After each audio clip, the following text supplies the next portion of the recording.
அனைவருக்கும் வணக்கம். ஓம் ஹெர்பல் ஃபுட்ஸ்ல இப்ப கீரைகளை வச்சு என்னென்ன சாதப்பொடி வகைகள் பண்றோம் அப்படிங்கறத பார்க்கலாங்களா?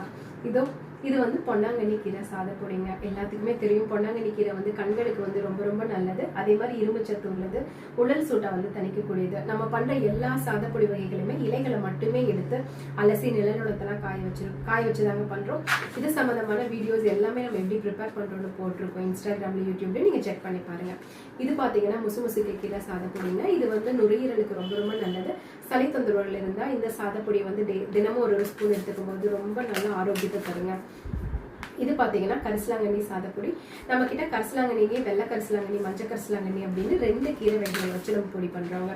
இது பாத்தீங்கன்னா எல்லாத்துக்குமே தெரிந்த வல்லாரைக்கீரை சாதப்பொடி. வல்லாரைக்கீரையே மார்க்கெட்ல வந்து 2 விதமா வந்துட்டு இருக்கு. ஹைபிரிட் ஒன்று, நாட்டு ரகம். நம்ம பயன்படுத்துறது முழுக்க முழுக்க நாட்டு ரகம் மட்டும்தாங்க வச்சு பயன்படுத்தி பண்ணிட்டு இருக்கோம். இது பாத்தீங்கன்னா தூதுவளை. சளி தொந்தரவுகள் இருந்தது அப்படின்னா இந்த தூதுவளை சாதப்பொடி நம்ம சாதத்துல போட்டு பசஞ்சு சாப்பிடும் போது நம்ம கம்ப்ளீட்டா கியூர் கிடைக்குங்க. அதே மாதிரி நம்ம பொடி வகைகள் எல்லாத்துலயுமே மிளகு வந்து அதிகமா காரத்துக்காக பயன்படுத்துறோம். அதனால இந்த கீரைகளோட தன்மை பயன்கள் வந்து உடலுக்கு அப்படியே நமக்கு ஆரோக்கியத்தை கொடுக்குங்க.